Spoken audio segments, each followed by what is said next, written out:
اللہ اللہ لا الہ الا ہو، اللہ وہ ہستی ہے جس کے سوا کوئی الہ نہیں۔ الحی القیوم، وہ زندہ و جاوید ہے، از خود زندہ ہے، اور باقی جو بھی ہے ما سوی اللہ اس کو تھام کر رکھنے والا ہے۔ یہ دو جو اسماء ہیں اللہ تعالیٰ کے، ان کے بارے میں یہ حدیث آپ کو اس کتابچے میں مل جائے گی کہ حضور نے فرمایا کہ اللہ تعالیٰ کا ایک اسم اعظم ہے کہ اس کے حوالے سے جب کوئی دعا کی جاتی ہے تو وہ ضرور قبول ہوتی ہے، لیکن حضور نے یہ نہیں بتایا کہ وہ کون سا ہے۔ نشاندہی کر دی وہ قرآن کی 3 صورتوں میں ہے، سورہ بقرہ میں ہے، سورہ آل عمران میں ہے اور سورہ طٰہٰ میں ہے۔ یہ بالکل ایسے ہی ہے جیسے رمضان میں لیلۃ القدر ہے، یہ اور وہ لیلۃ القدر خیر من الف شہر، تعین کے ساتھ نہیں بتایا، البتہ یہ کہ رمضان میں ہے تلاش کرو، پورے رمضان کی راتیں جا کر گزارو۔ اگر تمہیں معلوم ہو لیلۃ القدر کتنی قیمتی ہے تو اس کے لیے 30 راتیں جاگنا کوئی بڑی بات تو نہیں، جبکہ وہ 1000 سال سے افضل ہے۔ اچھا یہ نہیں تو چلو 10 دن آخری عشرے میں تلاش کرو، چلو اور کمی کر دیتے ہیں، آخری عشرے کے جو طاق راتیں ہیں اس میں تلاش کرو، لیکن یہ تعین سے نہیں بتایا، لیکن یہ کہ کچھ ایسے اشارے 27ویں شب کے بارے میں گمان غالب ہے لوگوں کو، لیکن حضور نے نہیں بتایا صراحت کے ساتھ۔ بالکل وہی معاملہ یہاں ہے کہ حضور نے یہ فرما دیا کہ اس میں اعظم ایک ہے اللہ کا، جس کے حوالے سے جو دعا کی جائے گی لازماً قبول ہوگی، اور وہ 3 صورتوں میں۔ اب اس کی تحقیق کی ہے تو وہ یہ نام ہے۔ یہ 2 الفاظ، 2 نام اللہ کے اس طرح جڑ کر بریکٹ کی حیثیت سے سورہ بقرہ میں ہے، وہ تو ہم پڑھ رہے ہیں اس وقت، سورہ آل عمران کی پہلی ہی آیت میں ہے، دوسری آیت میں، پہلی آیت تو الف لام میم حروف مقطعات پر مشتمل ہے، لیکن دوسری آیت میں یہ دونوں ہیں، اور پھر سورہ طٰہٰ میں الحی القیوم قل انی امرت ان اعبد اللہ مخلصا لہ الدین، کہہ دیجئے اے نبی مجھے حکم ہوا ہے کہ میں اللہ کی بندگی کروں، اس کے لیے اپنی اطاعت کو خالص کرتا ہوں۔ یہاں میں چاہتا ہوں تھوڑی سی وضاحت کر دوں۔ دیکھیے عبادت کے آپ یوں سمجھیے کہ ایک عبادت کا ظاہر ہے اور ایک عبادت کی اصل حقیقت، پھر یہ کہ ایک اس حقیقت میں بھی ایک روح ہے اور ایک اس کا جسد ہے، ایک اس کے رسومات ہیں۔ رسم کہتے ہیں کسی شے کی ظاہری شکل، عبادت کی رسم جس کو مراسم عبادت کہتے ہیں۔ یہ مراسم عبودیت کیا ہیں؟ جس کی آپ عبادت کرتے ہیں، اس کے سامنے جھکتے ہیں، اس کے سامنے ادب کے ساتھ کھڑے رہتے ہیں، اس کے کچھ حمد کے ترانے گاتے ہیں، اس کے سامنے سجدہ کرتے ہیں، ان کو ہم کہیں گے مراسم عبودیت۔ رسم کہتے ہیں کسی چیز کی ظاہری شکل، یہ حروف ہے، اور یہ رسم جو ہے رسم الخط، اسی طرح یہ قرآن اور یہ اس کا رسم عثمانی ہے، اس کا لکھا ہوا جانا جیسے کہ یہ رسم ظاہر ہے۔ تو ایک تو یہ چیزیں ہیں عبادت جسے دنیا میں سمجھا جاتا ہے عبادت، یہ مراسم عبودیت۔ اصل عبادت جو ہے اس کا بھی ایک جسد ہے اور ایک روح ہے۔ جسد کیا ہے؟ اطاعت، جس کی عبادت ہے کلی اطاعت، ہم اطاعت، ہم وقت اطاعت، غلامی، عبد کے معنی ہے غلام۔ چنانچہ یہ 2 لفظ 2 دفعہ ہم پڑھ چکے ہیں کہ فرعون نے کہا تھا بنی اسرائیل کے بارے میں قومہما لنا عابدون، یہ جو ہارون اور موسیٰ کی قوم ہے وہ تو ہماری غلام قوم ہے، اور ظاہر بات ہے وہ پرستش نہیں کرتے تھے، وہ قبطیوں کو پوجتے نہیں تھے، وہ ان کی نماز نہیں پڑھتے تھے، وہ ان کو سجدہ نہیں کرتے تھے معاذ اللہ، لیکن غلامی جو ہے اصل شے، اطاعت یہ تو اصل جسم ہے، اصل عبادت کا جو ہے جسم جسد جو ہے وہ ہے اطاعت۔ لیکن جو چیز اس اطاعت کو غلامی سے آگے بڑھ کر عبادت بنا دیتی ہے وہ اس کی روح ہے، روح محبت۔ جس ہستی کی اطاعت محبت کے ساتھ کی جائے گی وہ عبادت ہے۔ ایک جبراً اطاعت کی جا رہی ہے، اب جیسے کہ انگریز کی ہم اطاعت کرنے پر مجبور تھے، ہم اطاعت کر رہے تھے، عبادت نہیں کر رہے، لیکن اطاعت کر رہے ہیں۔ لیکن کسی کی محبت کے جذبے سے سرشار ہو کر اطاعت کی جائے گی تو وہ عبادت ہے۔ تو اللہ کی عبادت کے لیے جو بھی ڈیفینیشن اس کی امام ابن تیمیہ اور حافظ ابن قیم استاد اور شاگرد دونوں کی ہے وہ یہ ہے کہ اس کے 2 اجزاء ہیں۔ العبادت تجمع اصلین، غایت الحب مع غایت الذل والخضوع، کہ 2 چیزوں کو جمع کرنے سے اللہ کی عبادت جو ہے وجود میں آتی ہے، حد درجے کی محبت اللہ کے ساتھ اور حد درجے میں اللہ کے سامنے اپنے آپ کو بچھا دینا، مطیع اور منقاد ہو جائے۔ اچھا یہ تو ہے اصل عبادت، لیکن اس کے لیے جو رسم ہے وہ کیا ہے؟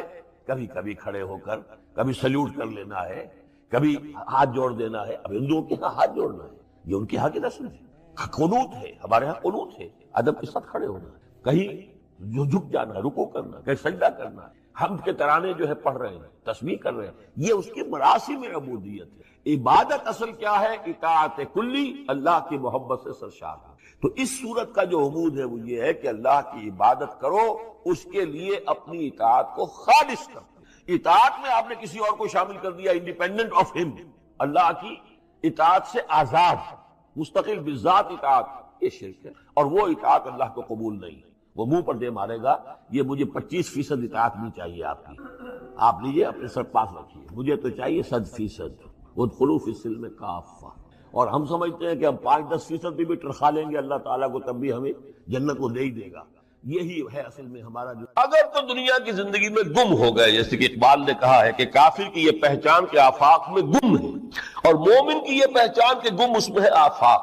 دنیا میں رہو، طالب دنیا نہ بنو، طالب عقبہ، طالب آخرہ۔ دنیا میں رہو، برتو، استعمال کرو، تمہارے لیے پیدا کیا گیا، بھائی برتو، متاع ہے، برتنے کی شے ہے، ہاں حلال اور حرام کی پابندیاں سامنے رکھو، باقی برتو۔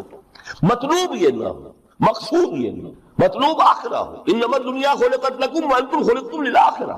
منزل وہ رہے، مستحضر رہے، سامنے رہے کہ میں تو اجنبی ہوں، یہاں یہ میرا وطن نہیں ہے۔ الدنیا سجن المومن و جنت الکافر۔ جیسے کسی پرندے کو کسی پنجرے میں بند کر دیا گیا ہو، اس طرح ہمیں اس دنیا میں بھیج دیا گیا، اللہ کی مرضی ہے، اس نے بھیجا ہے۔ جب تک وہ چاہتا رہیں گے یہاں، لیکن ہمارا دل یہاں نہیں لگے گا۔ بازار سے گزرا ہوں، خریدار نہیں ہوں، طالب دنیا نہیں، تب تو یہ کوئی دھوکے کا سودا نہیں، وطن نہیں، بالکل نہیں۔ حضور نے خود فرمایا مجھے تمہاری اس دنیا میں سے فلاں فلاں چیزیں بہت پسند ہیں، اور کس قدر ریئلسٹک ہیں۔ آپ نے عورتوں کے بارے میں فرمایا مجھے اس دنیا سے پسند ہے عورت، کوئی تصنع اور کوئی بھی تکلف اور کوئی خلاف فطرت بات نہیں کی محمد رسول اللہ صلی اللہ علیہ وسلم۔ آنکھوں کی ٹھنڈک میری نماز میں ہے، مجھے خوشبو پسند ہے، عورت کی طرف بھی آپ کا رجحان تھا۔ قرآن مجید میں آتا ہے اے نبی اب کوئی اور نکاح آپ نہیں کریں گے، وَلَوْ أَعْجَبَتْكَ حُسْنُهُنَّ، چاہے ان کا حسن جو ہے وہ آپ کو اچھا لگے، اب اجازت نہیں ہے مزید، بس فل اسٹاپ، جتنے نکاح ہو چکے۔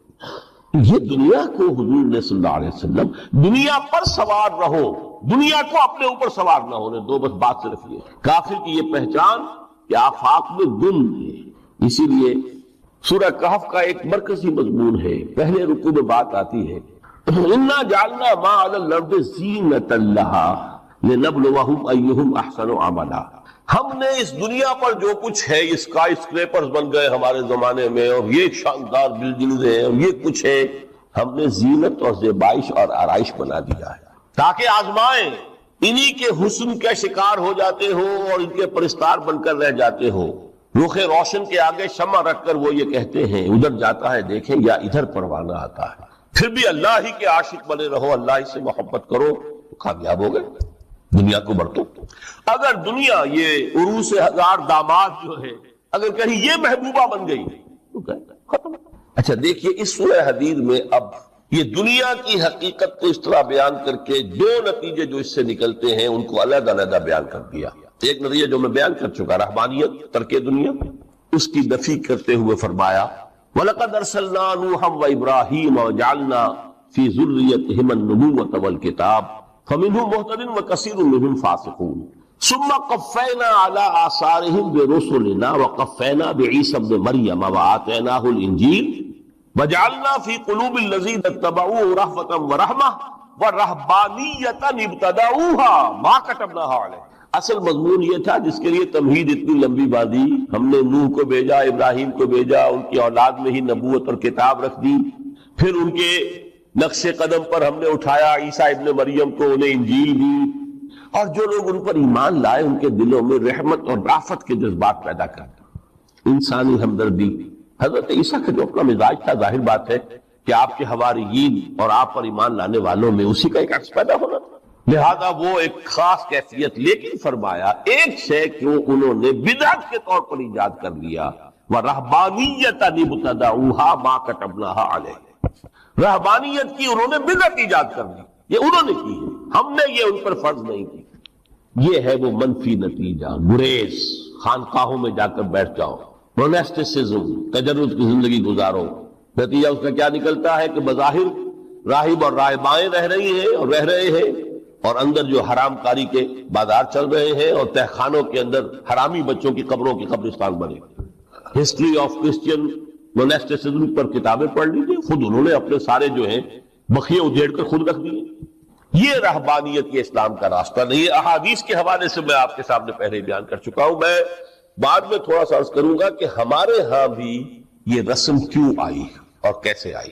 الحمدللہ اس درجے میں نہیں آئی جس درجے میں کہ کرسچینٹی میں آئی ہے، الحمدللہ ثم الحمدللہ، لیکن کسی درجے میں اگر آئی ہے تو کیوں آئی ہے یہ میں بعد میں عرض کروں گا.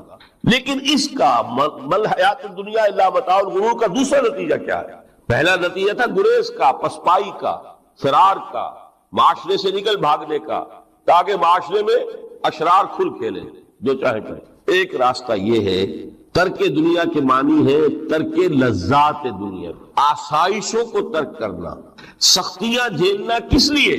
تاکہ دنیا سے ظلم کا خاتمہ، باطل کا تختہ الٹ دیا جائے، ظلم کا استیصال.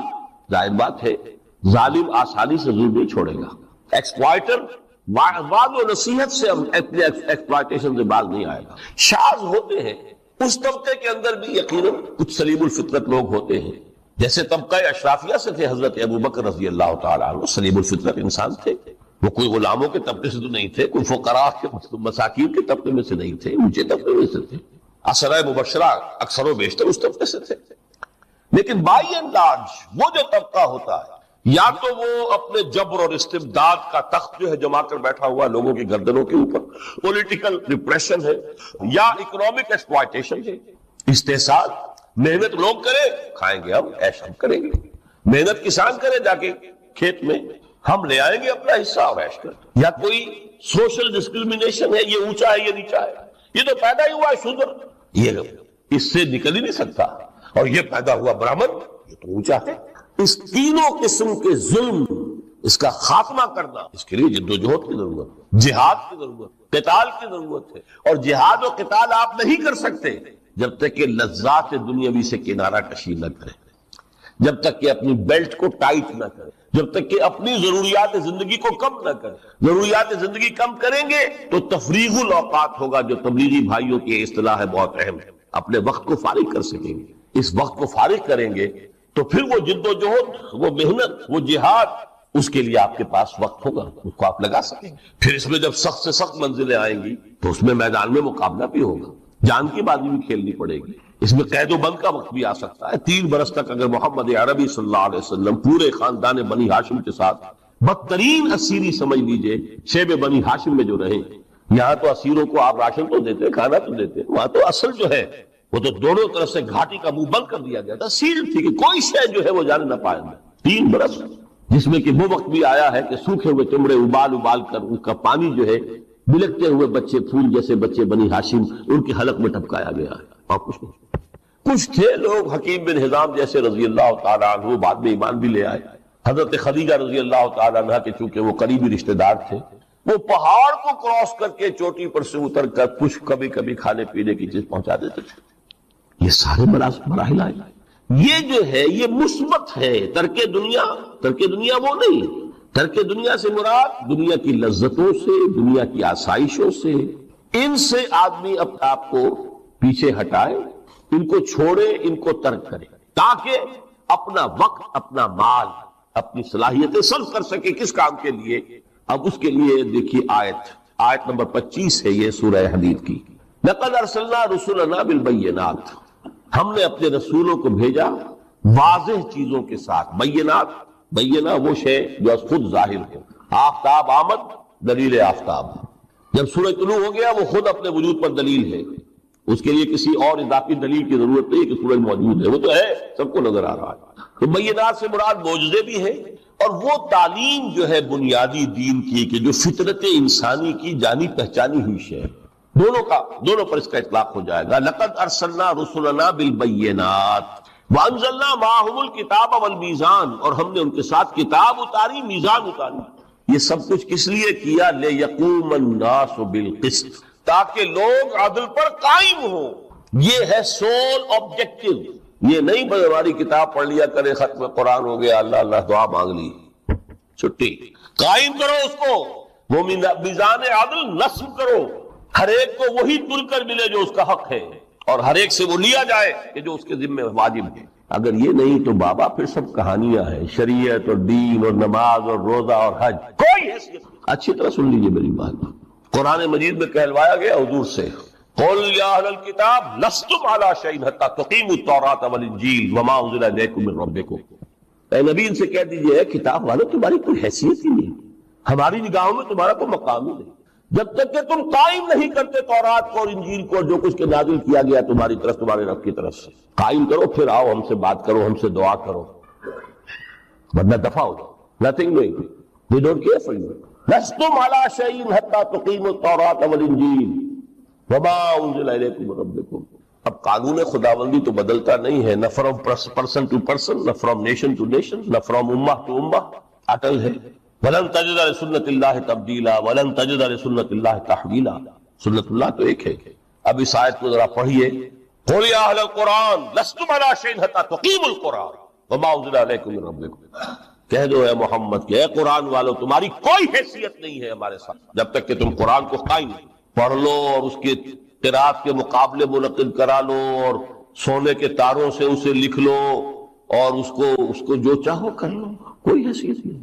قائم کرو اس قرآن کو، اس کے نظام کو، اس کے قانون کو، جو حضرت ابوبکر نے فرمایا تھا، پہلا خطبہ جو دیا ہے آپ بیعت خلافت کے بعد، تم میں ہر قوی میرے نزدیک ضعیف ہوگا جب تک کہ اس سے حق وصول نہ کر لوں، اور ہر ضعیف قوی ہوگا جب تک کہ اسے اس کا حق دلانا۔